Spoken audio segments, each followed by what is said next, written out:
Hi, Richard. Thank you so much for accepting to be on the Unhustle podcast. I'm beyond thrilled that you're here with me today. Pleasure. Thanks for the invite. I'd like to start with talking about your topic of purpose and why it's so important right now, especially in these times of uncertainty, to connect with purpose. What is it and how do we go about unlocking it? Well, first of all, purpose is not a luxury. It is fundamental to health, to healing, to happiness, to productivity, and ultimately to longevity. People tend to live longer who have a reason to get up in the morning. So let's start with that purpose is fundamental.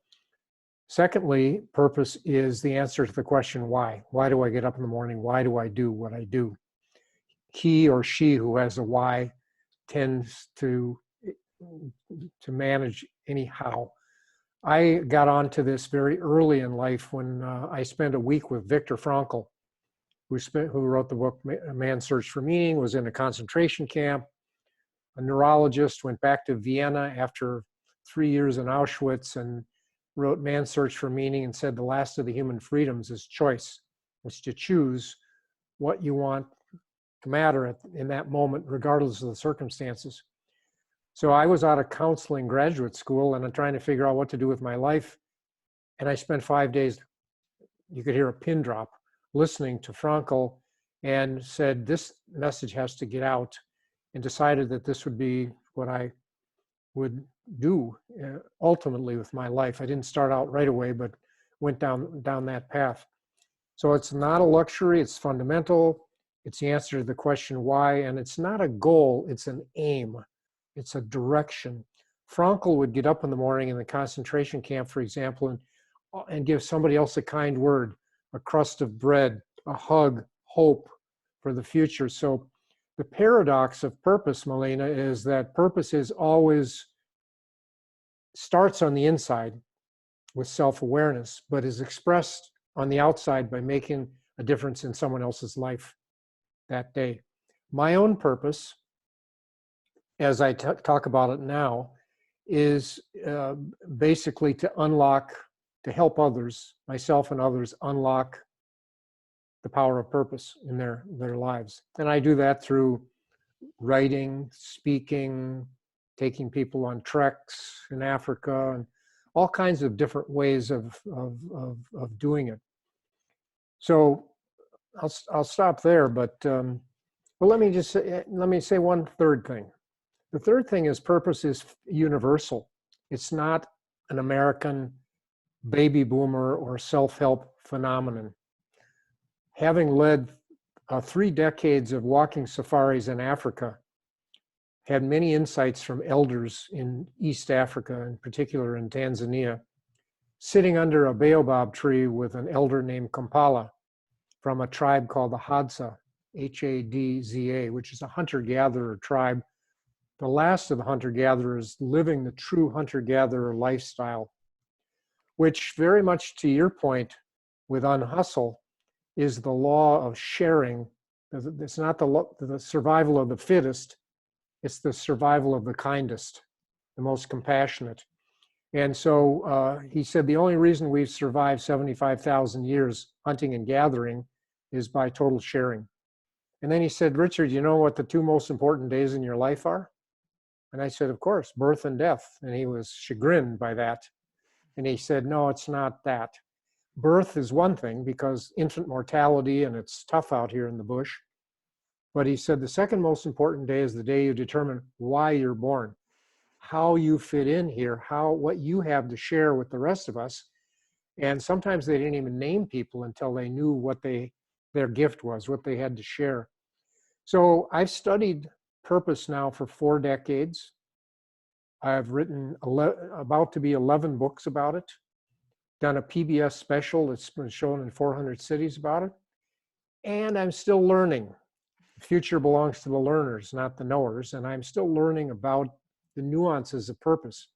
But purpose is one's aim, and there are goals along the way, but purpose is the mindset that you bring to whatever you're doing. Thank you so much. I'm fascinated with everything you're saying right now. Do you have, I mean, you have such an amazing years of experience with purpose, and Mhm. I believe you have a very quick way of telling somebody how to find their purpose. Yep. I call it the napkin test. In fact, when people find out what I do, like after the PBS special, which got a lot of viewers, they'll say to me, I call it the got a minute school of coaching. People say, Richard, got a minute? Can you tell me what I should do with the rest of my life? And I'll say, take out this napkin and write this down. And they'll write this 3 letters, G plus P plus V equals C. Gifts plus passions plus values equals calling.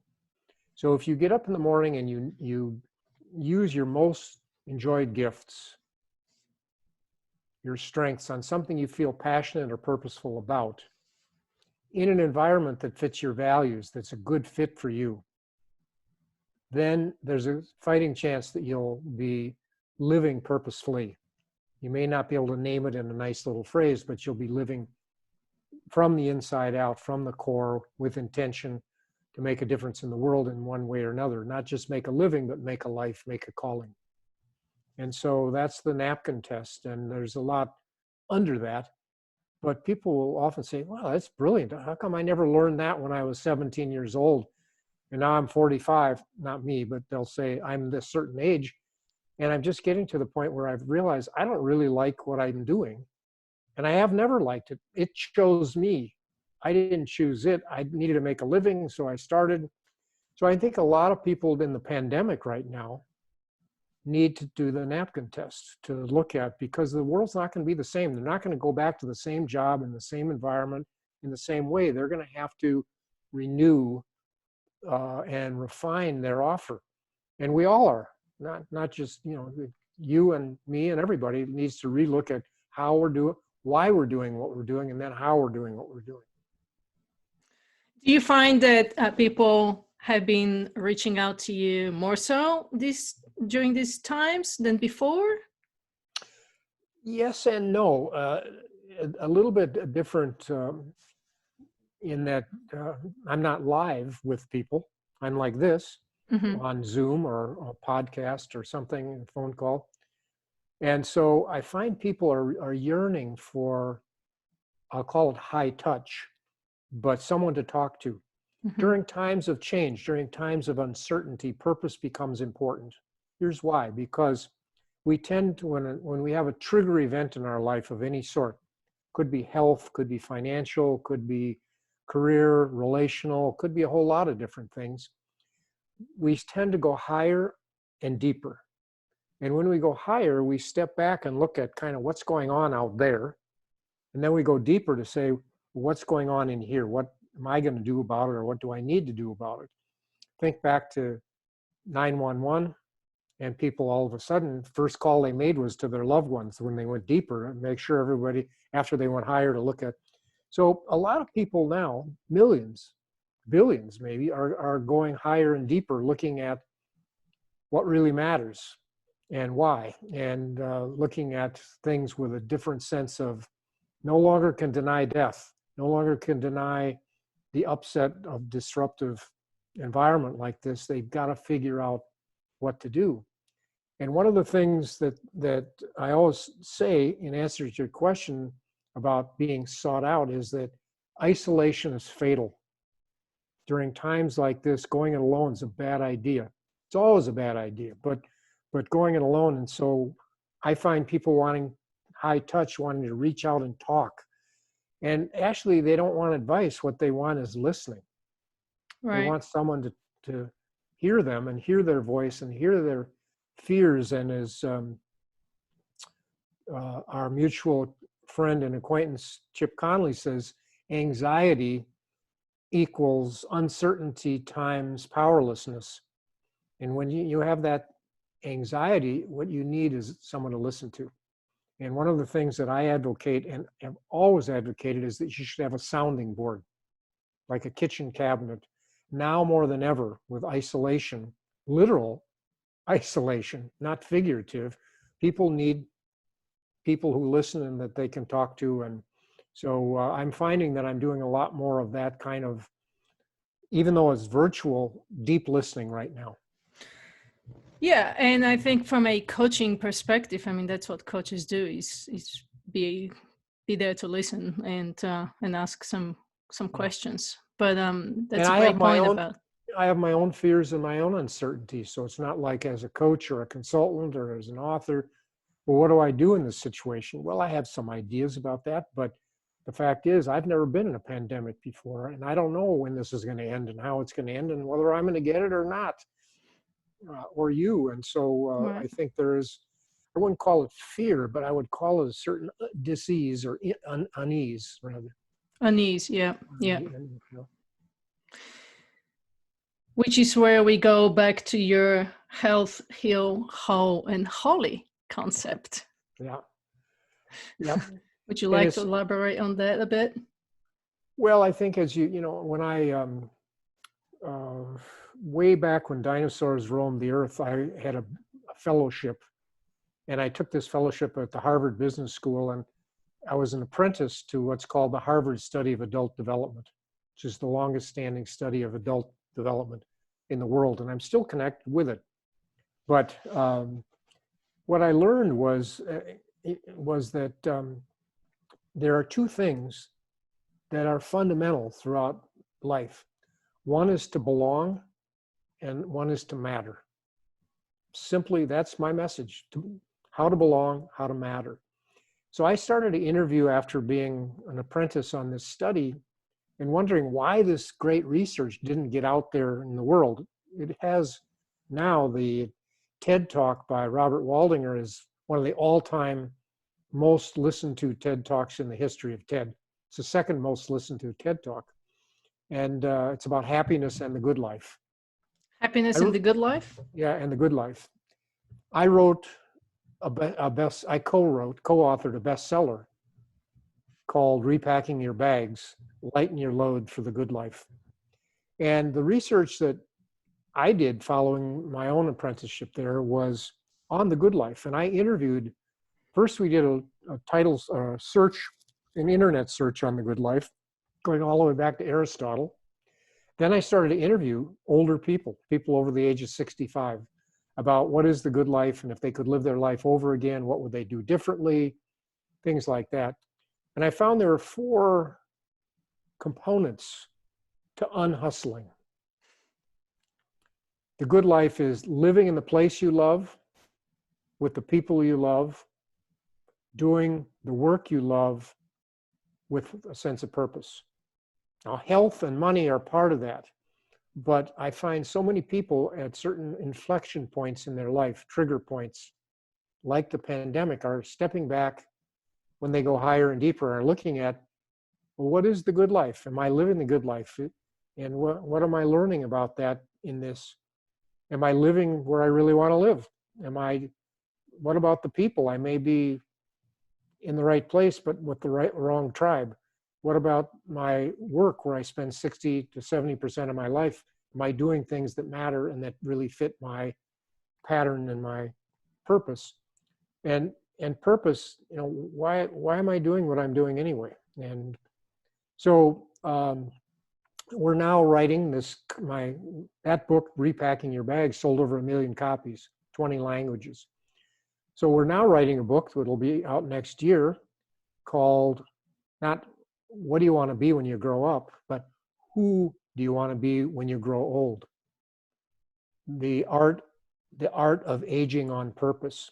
So it's really looking at the second half of life.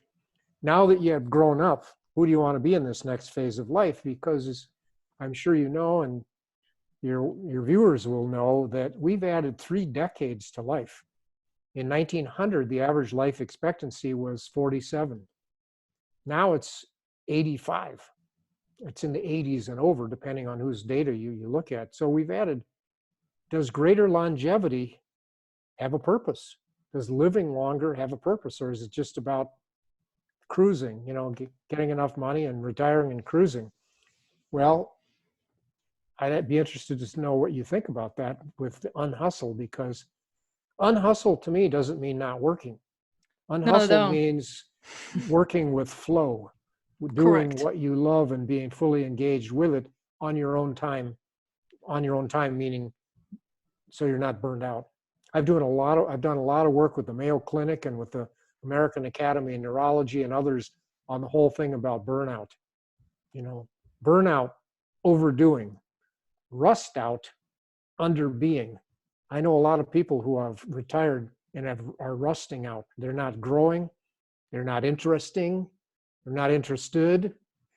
They're just flat, so to speak.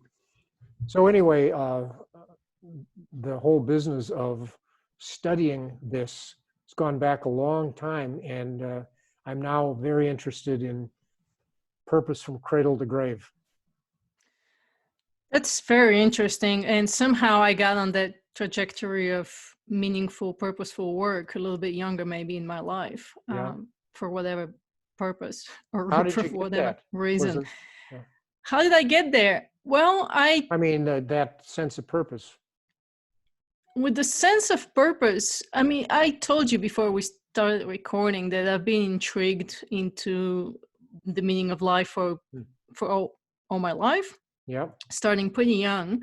I grew up in Bulgaria, so values in life are quite a bit different than growing up in the US. Mm-hmm. And I remember talking with my mom back when I was a teenager, what's the purpose of life Mm-hmm. and what's the meaning of life? And it was always kind of on the back of my mind, but then I immigrated to the US. I had to make my own life and survive and create my new life in a new Yeah. country. Mm-hmm. And so I got on that trajectory of working and attributing material success with real success, Mm-hmm. until I basically realized that there's more to life than just work. How that happened was on a 10-day digital detox trip, which, Yeah. as you know from burnout experience, it takes a while for the mind to get off of the distractions and actually settle down and be able to think clearly. So, which is unfortunate, because most Americans take a 7-day vacation, not a 10-day vacation. And how many of us really take the leisure to disconnect from our devices for that long? So when I was able to do that, and something just triggered me, and I started thinking of what is my true calling and what is my purpose in life. And I did a lot of inner work in that process. I did a lot of meditation and reading and just so it wasn't stillness. a crisis. Oftentimes it's a trigger or a crisis. People live what we call a default life. They accept what's around them, the people around them, the circumstance where they live. And then all of a sudden they have cancer, or they lose their job, or they get a divorce, or could be even a positive trigger, like getting a new job and all of a sudden saying, well, this isn't doing it for me. But whatever it is, then the trigger, usually a negative one, triggers them to look at things, and particularly if it's a life-threatening trigger, then all of a sudden, bang, it's like, what's really important? And then they start to unhustle, so to speak, or to unpack. I call it unpack, and I say when you go through life, there's a spiral of life from birth to death with triggers along the way. And we're living the default life, I call it a life plateau. And then out, bang, a trigger knocks us off our plateau into limbo, into that period of uncertainty, that period of chaos and fear and confusion, like so many people are in right now, between what was certain and what's uncertain, between what's ending and what's beginning. And it's at that point that we really need to unpack, put down what we're carrying, look inside, take a deep, otherwise we're just going to go back to the default life and have what we've always had, and it's not going to be the same. I think this pandemic is fundamental to unpack. It's because it's not going to be the same. You're not going to go back to doing things the same. Yeah, I certainly had my own triggers of negative triggers, is what you call them. You know, my mom passed away early; she was 54 from ovarian cancer. My dad followed 10 years later from basically what I call broken heart. So there were definitely moments in my life that that had this kind of negative consequences, and I just didn't want to follow that path. So it just took me a while to realize that. No. I Those do are want good insights, though, that you had the courage to step out and step into your new life. So, yeah. Thank you. But how do we go about inspiring and helping other people out to find that courage to look at their life and connect with what's really important and have that courage to follow a new path? Yeah. Well, there's no silver bullet. It's not easy. It takes work. And I always say the process works if you work the process.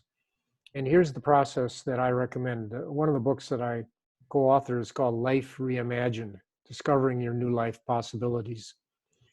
And there are 6 practices or 6 steps in reimagining that are tried and true, that we have evidence that work in that process. And the 6 steps are reflect, connect, explore, choose, repack, and act. So if we go back very quickly and just say reflect means to step back and look at whether it's the napkin test or what's really important. It's interesting because the number of people pre-pandemic who are Googling what's my purpose in life is double the number of people that are Googling how do I find happiness. The purpose question is up for a lot of people, and a lot of it has to do with aging and getting to certain ages, but it also has to do with the world has changed in ways that people don't like, and they're looking for meaning and something to hang on to. So reflect, there's a lot of ways to do it. Connect means don't go it alone. Connect means get a sounding board, talk with somebody about your reflections. At least have one committed listener in your life, one person who gets you, who you can talk to and is not there to fix you or cure you, but cares enough to say, well, tell me more about that story. I just did just a tiny bit of that when I asked you to tell me just a little bit more about, and we could have talked a long time about your upbringing and your own transition. So connect has to do with not going, and then explore means to go out and open some doors, whether it's on the internet. Now it's not, it's hard because we're quarantined, but explore means to really look at what are my choices and my options. Who can I talk to and where can I go and where's the information about that? And sometimes a coach can help us with that as well, or our sounding board. And then choose means make a commitment, resolve to do something. And don't just keep assessing.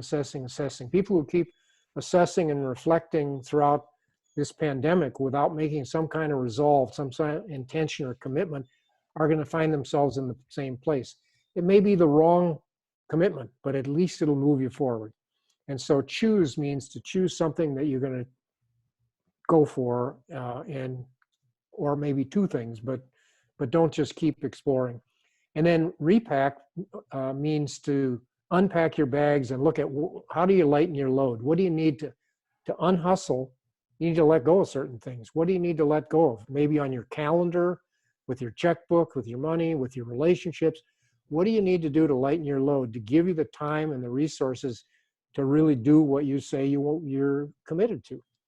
And then finally, act is what's the first step you can take to really, really move on this, to really get out of your comfort zone and take that step. So that's just a simple mental model of 6 practices that wherever you start, you just figure out where you are. So you've got some sort of, you're not just, bouncing off the walls, but you've got some sort of a roadmap to follow. I love that roadmap, Richard. Thank you.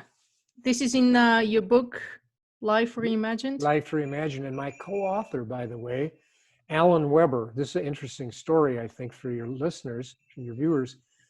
Alan used to be the editor of the Harvard Business Review, one of the more prestigious jobs in journalism. He left and he founded Fast Company magazine. You know that magazine, Fast Company? He founded it and 12 years later sold it for a huge sum of money. And he moved with his wife, Frances, who's an architect and a furniture designer and an urban planner and a lot of things, to Santa Fe, New Mexico. He didn't really want to move to Santa Fe. It wasn't the big business community he was used to, et cetera, but he got engaged. While we were writing Life Reimagined, he said, you know, I'm going to go back into the political world, because way early on, he used to be chief of staff for someone in Washington, D.C. in the political world.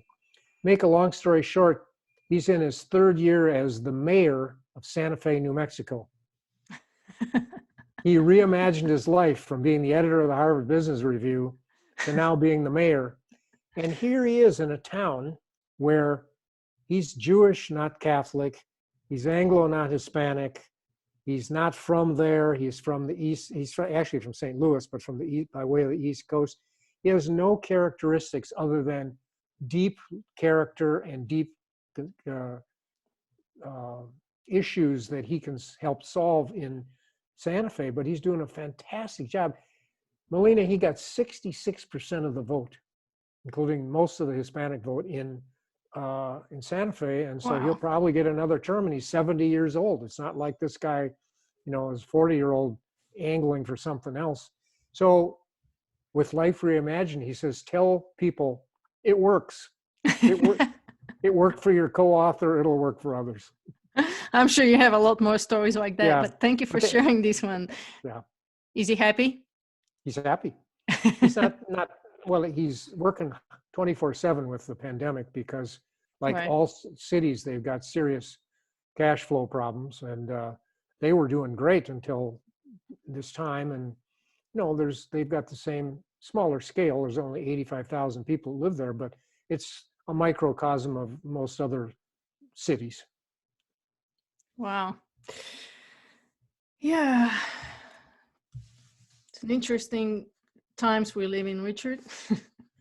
Definitely interesting times. And can I add one other thing to that Life Reimagined? Yes, please.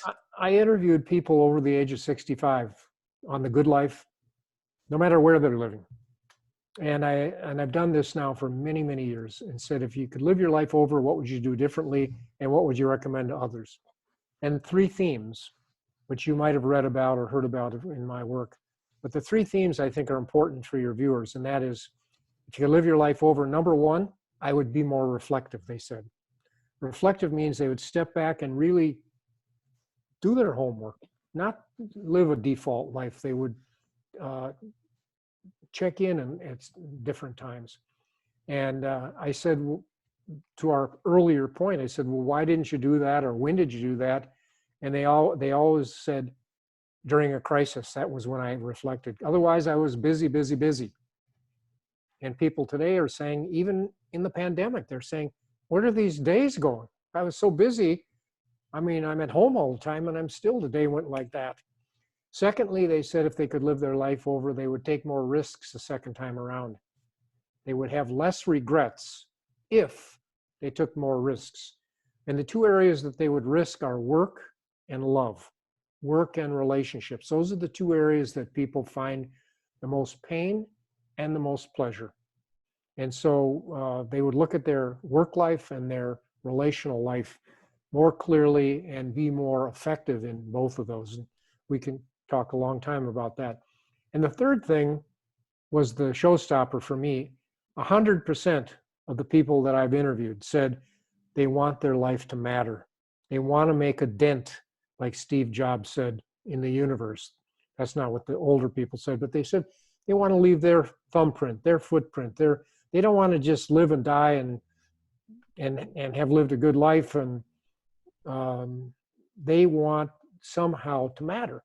So to belong and to matter, universal. And how we do that, when we do that, along the way, there are different times that comes up for us.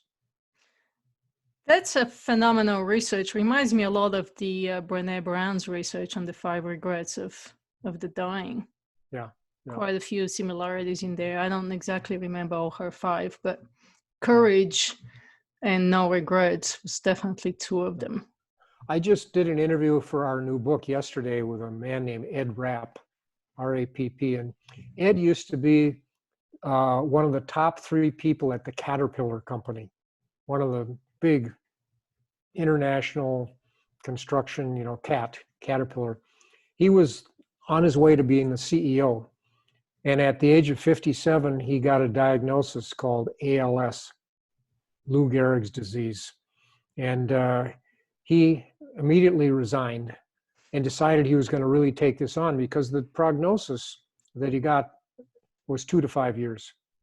And he's 3 or 4, maybe 5 years into it right now. I used to teach with him at Caterpillar. He was a top exec, and he would bring me in, and I coached him, and I still am in contact with him. He created something called Stay Strong, ALS, to fight ALS. So far, he's raised $11 million for ALS research. And every single day, he wakes up in the morning and does something called Answer ALS. Answer ALS.